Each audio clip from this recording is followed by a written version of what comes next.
À la une de l'actualité, à l'appel des leaders d'organisations de la société civile, les populations se sont mobilisées dans les villes du Burkina pour traduire leur soutien au président de la transition, le capitaine Ibrahim Traoré, à l'occasion de l'an 1 du MPSR 2.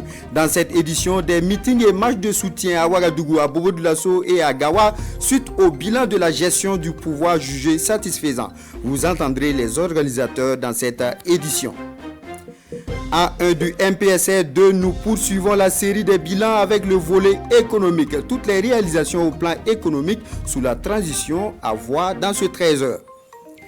Dans la rubrique Une semaine à consacrer à Djebougou, le cap sera mis sur Navielgan ou le quartier du roi Naviel. Véritable carrefour d'affaires dans la localité, ce village est de nos jours un marché atypique avec sa diversité de produits. Immersion avec notre équipe de reportage dans quelques instants. Mesdames, Messieurs, bonjour et bienvenue à tous. Le MPSR 2 est à l'origine de plusieurs actions, notamment au plan économique, de grandes réalisations au profit des populations et des projets pour un essor du Burkina au plan du développement. Les détails avec Karim Bichenga. Bienvenue à l'APEC, l'Agence pour la promotion de l'entrepreneuriat communautaire. Sa mission, assurer la mobilisation de l'épargne populaire pour le financement des entreprises communautaires par actionnariat populaire. La mise en place de l'APEC est l'un des faits marquants du gouvernement de la transition dans le secteur de l'économie. Créée le 8 février par décret pris en Conseil des ministres, les souscriptions sont en cours. Ici, le chef de l'État, le capitaine Ibrahim Traoré, fait le constat. Les dernières données font état de 60 000 souscripteurs pour un montant récolté d'environ 2,5 milliards de francs CFA. Bientôt, l'usine de transformation de tomates va sortir de terre dans ce quartier bobolais de Bindougusso. Ce 23 septembre 2023, le chef de l'État pose la première pierre de la toute première usine du programme de l'entrepreneuriat communautaire par actionnariat populaire. Avant l'APEC, le 11 janvier 2023, le Fonds de soutien patriotique voyait le jour. Le ministre en charge de l'économie Aboubakar Nakanabo explique, je cite, « La mise en place du Fonds de soutien patriotique s'inscrit dans le cadre des initiatives prises par le gouvernement et se présente résolument comme une véritable solution alternative de mobilisation de ressources pour accompagner les efforts consentis par l'État. » Fin de citation.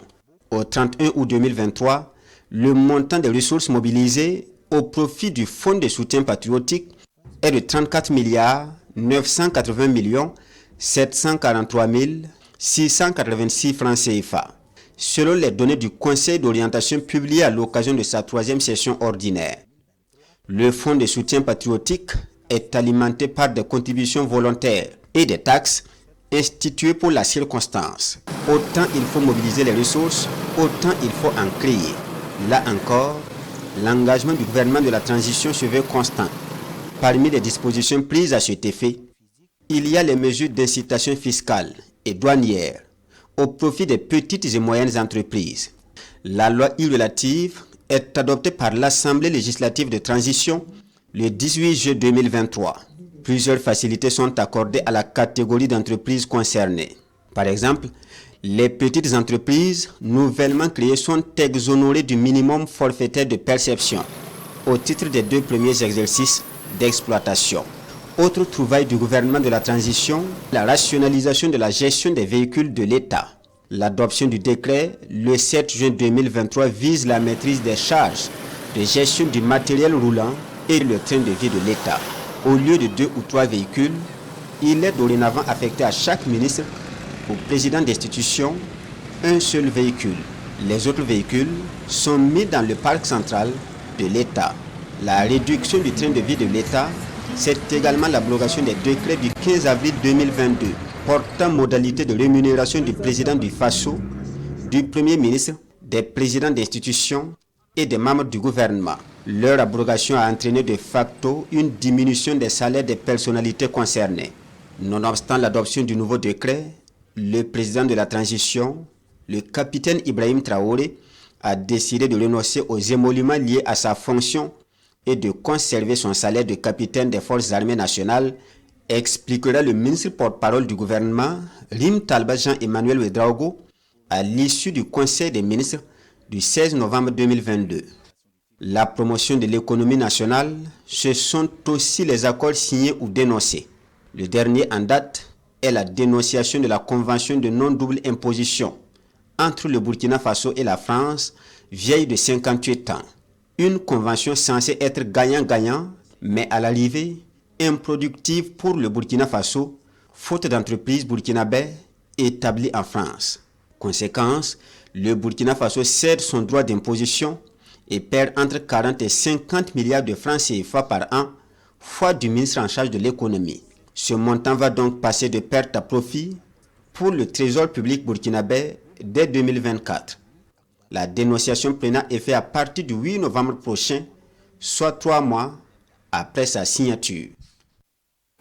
Meeting de soutien à la transition à l'occasion de l'an 1 de MPSR2. La mobilisation était au rendez-vous ce matin à la place de la Nation suite à l'appel des leaders d'OSC. Les manifestants appellent tous à l'union et à la dénonciation des actions impérialistes. L'ambiance avec Alassane Kendrebego et Moussaki.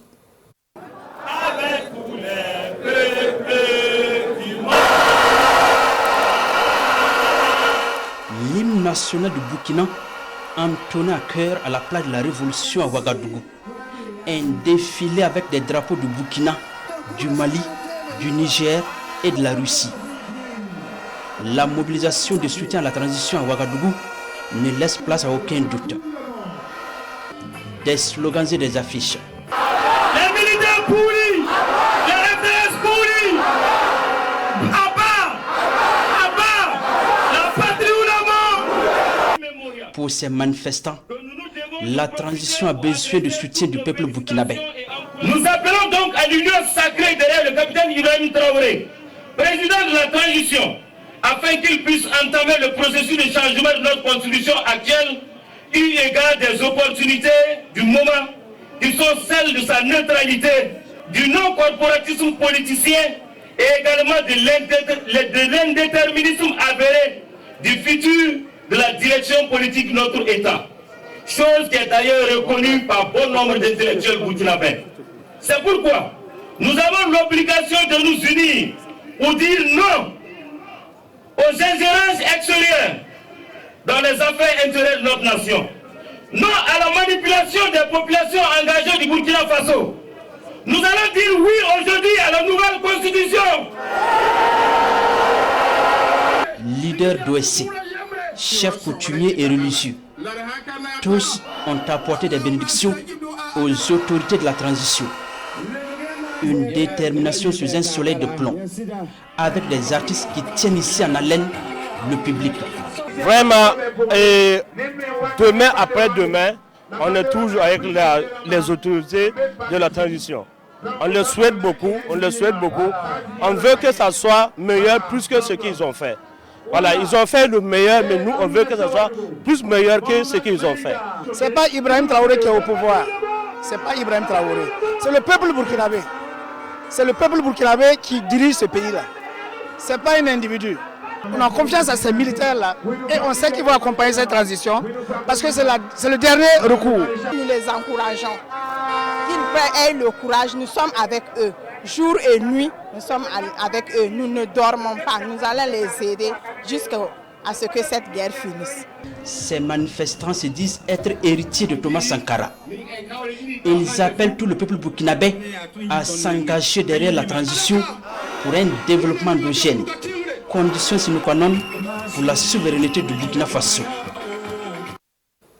Même ferveur à Bobo-Dioulasso. Les populations ont rallié la place Tiefo Amoro ce matin pour par ailleurs soutenir l'idée d'une prorogation du délai de la transition. Le reportage de Hassan Gourabou et Ismaël Saturnin, Paris. La transition conduite par le capitaine Ibrahim Traoré a 1 an d'existence. Cette mobilisation, ici à Bobo-Dioulasso, n'a d'autre objectif selon les organisateurs que de faire le bilan de la transition et surtout lui réaffirmer le soutien de la jeunesse bobolaise. À la tribune, plusieurs leaders d'organisations de la société civile se succèdent.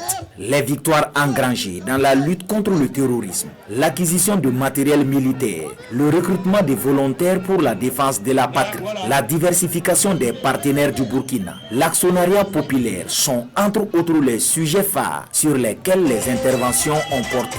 Cette journée est dédiée à la célébration de l'engagement patriotique même. C'est pour cela qu'on a appelé la population de sortie pour montrer notre engagement, pour montrer que nous sommes de cœur avec nos autorités actuelles. Les différents leaders d'OSC encouragent et exhortent le président Ibrahim Traoré à rester ferme et engagé dans la concrétisation de sa vision pour le Burkina Faso. Selon eux, le pays a amorcé un pas vers sa souveraineté réelle. Nous allons dire au président et toute son équipe qu'il sache que la population est mobilisée derrière eux, qu'ils sachent que la population ne va jamais les abandonner. Je vais parler maintenant à la population, qu'ils ne cèdent pas aux détracteurs, qu'ils ne cèdent pas aux tentatives de manipulation. Allez en rang serré, restons solidaires pour arriver à bon port. Donc notre appel de ce matin s'inscrit à faire prolonger la transition à une durée acceptable, à ce que nous puissions balayer correctement le Burkina Faso et lui redonner la paix, la joie d'attendre. Ce meeting bilan de la transition ou de soutien au capitaine Ibrahim Traoré est une occasion de lancer des messages de sensibilisation aux populations. Elles sont appelées à rester soudées derrière les autorités pour la victoire contre le terrorisme et le retour de la paix au Burkina Faso. Une quête pour venir en aide aux personnes déplacées internes et au FDS a été également lancée à cet effet. Prolongation de la durée de la transition à Bobo-Dioulasso et forte mobilisation également à Gawa pour traduire le soutien au capitaine Ibrahim Traoré. Une année après sa prise du pouvoir, les actions du MPSR2 sont jugées satisfaisantes, d'où le rassemblement pour la marche suivie sur initiative d'une coalition de la société civile. Christophe Da. Ces citoyens du Gawa expriment leur soutien au pouvoir d'Ibrahim Traoré. Direction le monument Thomas Sankara au centre-ville. Sur place, les marcheurs observent une halte, le temps de chanter le ditanier.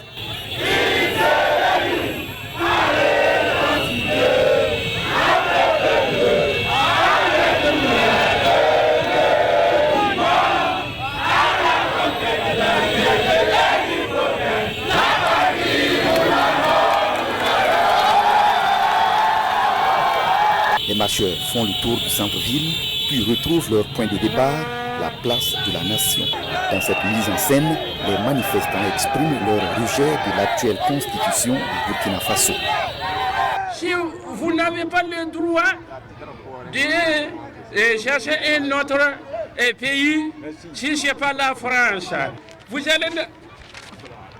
La patrie ou la mort? Nous voulons la patrie ou la mort? Nous voulons pas l'ancienne constitution. Pas l'ancienne constitution. Nous voulons pas l'ancienne constitution. Nous voulons une nouvelle constitution qui réponde aux besoins du peuple burkinabé. Nous voulons une nouvelle constitution qui va nous permettre vraiment de nous développer comme nous le voulons. Cette marche de soutien à la transition est organisée par une coalition de 5 mouvements: la planète des jeunes panafricanistes, le mouvement des jeunes patriotes, le mouvement Africa Révolution, le Faso Négré et l'association des jeunes commerçants du Sud-Ouest. Ouverte hier à Ouagadougou, la SAMAO 2023 a invité les acteurs du secteur minier à mener la réflexion sur les meilleures pratiques contre l'insécurité. Le panel vise la mise en place d'outils de gestion pour une conduite responsable des industries extractives et la pacification des relations avec les populations. Le point avec Césaire Carrefour et Chantal Ouedraogo. La sécurité et la protection des droits des personnes dans les mines, un sujet qui se pose avec acuité dans ce contexte que vit le Burkina. À la faveur de la semaine des activités minières d'Afrique de l'Ouest SAMAO, les sociétés minières, les acteurs de défense des droits humains et l'État échangent ensemble afin d'identifier de meilleures pratiques respectueuses des droits humains. C'est très intéressant d'aligner tous ces contextes pour voir comment respecter les droits de l'homme tout en exploitant de façon pacifique et sécuritaire les ressources minières. C'est dans ce cadre que s'inscrit cet atelier et que nous saluons. Nous attendons donc que les acteurs soient mieux sensibilisés sur la question et en mettant toujours en tête qu'aujourd'hui, au Burkina Faso, l'un des principes volontaires, c'est le droit à la vie. Et c'est cet appel-là que nous lançons aussi aux panélistes pour qu'ils contextualisent les concepts au lieu de nous faire donc des copier-coller. Il y a une ONG qui s'appelle les principes volontaires, Voluntary Principles, et qui a développé des outils, des façons de faire pour équiper ces acteurs-là à mieux travailler ensemble et à limiter au maximum l'impact sur les droits humains sur les populations elles-mêmes. Donc on espère que ces outils vont aider l'industrie ici au Burkina Faso et les autorités à travailler ensemble pour obtenir les meilleurs résultats possibles pour la population. Le but étant d'améliorer les relations entre les industries minières et la population et d'instaurer un climat favorable à l'essor de l'activité minière au Burkina. Ce panel est une initiative de l'ambassade du Canada en partenariat avec la Commission nationale des droits humains, la société Ayamgol et Sakana, l'Office national de sécurisation des sites miniers et l'ONG Search for Common Ground. À présent, l'approche SME. Après 4 ans de mise en œuvre, les initiateurs de cette approche, à savoir le programme d'innovation verte et l'agence belge Enabel, ont décidé de rétrocéder la méthode SME à la maison de l'entreprise du Burkina Faso pour une meilleure vulgarisation. La cérémonie de passation avec Gérard Somé et Lambert Soma. La coopération allemande, à travers le projet ProCiv et l'agence belge de développement Enabel, remet ici à la maison de l'entreprise le package de la méthode SME. Après plusieurs années de mise en œuvre, la méthode SME a permis à des centaines d'entreprises burkinabè de résister à la crise sécuritaire et sanitaire qui traverse le pays en garantissant leur compétitivité tout en augmentant leur portefeuille. On a formé plus que 600 entreprises. Dans cette approche, ça c'est un circuit qui se sépare en des séances de coaching et des périodes de formation. Nous avons créé plus que 2000 emplois permanents au sein de ces entreprises. Les entreprises ont obtenu des prêts auprès des institutions financières de plus que 1,8 million d'euros. Et ce sont vraiment des chiffres sur lesquels je suis bien fier. La maison de l'entreprise du Burkina Faso, qui a désormais la charge de la vulgarisation de la méthode SME, entend la mettre à la disposition d'autres petites et moyennes entreprises. L'objectif étant de mieux les accompagner à pérenniser leurs activités en augmentant leur taux de résilience. Déjà, les deux partenaires qui étaient avec nous, GIZ et Enabel est encore là avec nous pour un autre projet qui va se concentrer sur l'accompagnement des PDI à travers l'axe Ouaga, Kaya, Dori. Mais en dehors de ce partenaire, nous avons également d'autres partenaires qui sont avec nous, d'autres bailleurs qui sont avec nous. Nous allons leur proposer le mécanisme et au vu des résultats qui sont présentés, nous ne doutons pas un seul instant que les autres partenaires en tout cas vont emboîter le pas. En plus de la maison de l'entreprise du Burkina, des cabinets privés proposent aussi la méthode SME dans leur catalogue de prestations. Fin de formation militaire pour la promotion 2023 des élèves stagiaires de la douane. 186 élèves douaniers, dont 58 filles, ont achevé mercredi dernier à Bobo-Dioulasso 2 mois de formation relative aux stratégies militaires et aux techniques de combat. La cérémonie de clôture avec Maneka Yen, Siriki Milego et Kaduro Menki. Démonstration en grimpé de corde, en technique d'intervention opérationnelle rapprochée, en instruction sur le tir de combat et en opération de contrôle de marchandises.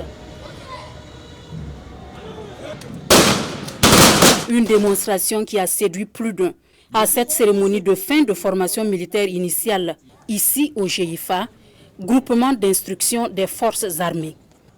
En effet, entre exercice physique militaire, cours théoriques et pratiques, le tout sous la direction de cadres et instructeurs tous aussi compétents les uns que les autres, nous avions renforcé nos capacités en maniement d'armes, en combat, en secourisme et bien d'autres disciplines.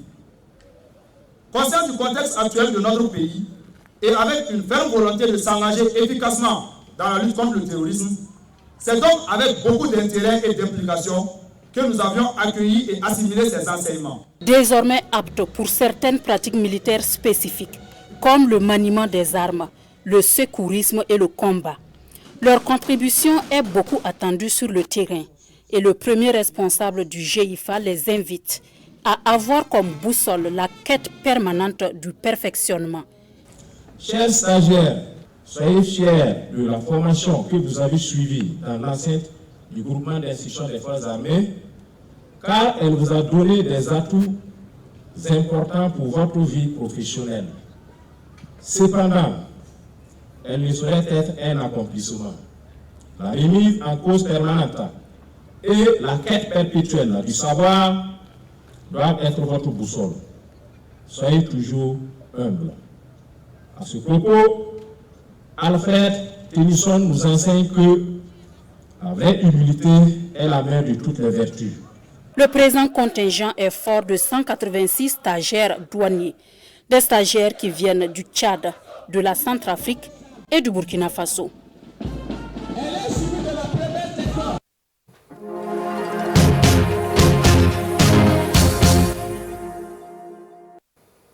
Suite de l'aventure à Djebougou dans la rubrique Une semaine A. Aujourd'hui, c'est jour de marché dans la localité, précisément à Naviel-Gan, ou le quartier du roi Naviel, en langue d'Agara. Carrefour d'affaires, ce village possède un marché atypique de renommée dans la commune. Immersion avec toute l'équipe de Une semaine A dans ce reportage. Acteurs de la maraîcher-culture, ils sont les animateurs de première heure du marché de Naviel-Gan dans la commune de Djebougou. Nous sommes à une quinzaine de kilomètres en bordure de la route nationale numéro 12 menant à Gawa. Aspect vient le matin, c'est pour cela que nous aussi nous venons le matin. Et c'est tomate, et puis c'est 7500. On a quitté à Kamti à 3h du matin avec pour venir payer des condiments. Je suis venu avec mon épouse.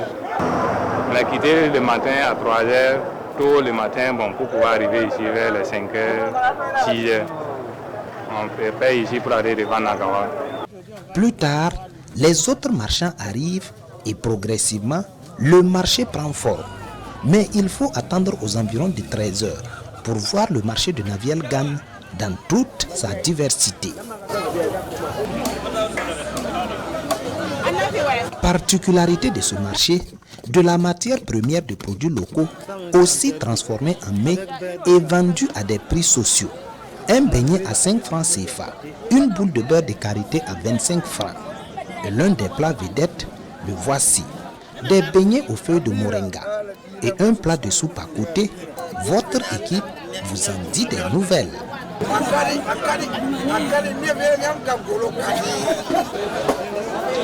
Dans la partie ouest, le bloc de la charcuterie et de la viande, il y en a de tout type et pour toutes les bourses.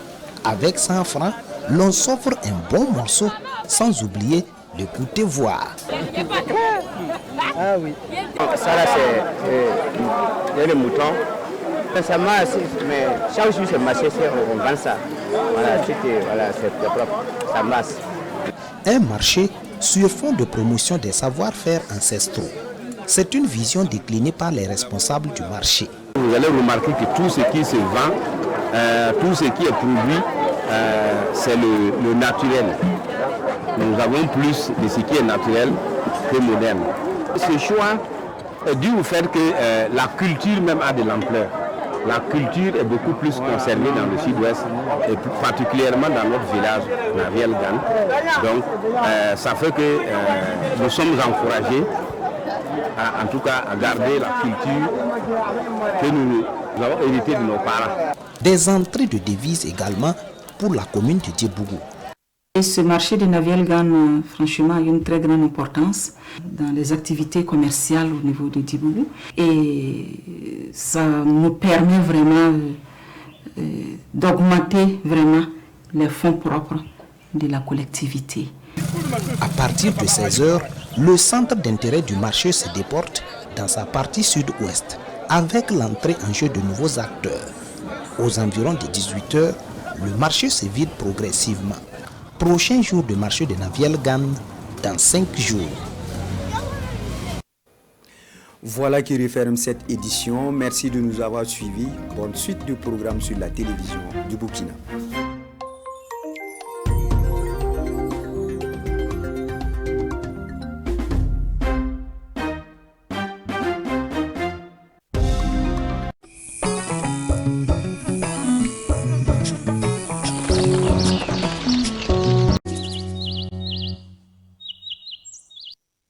Une école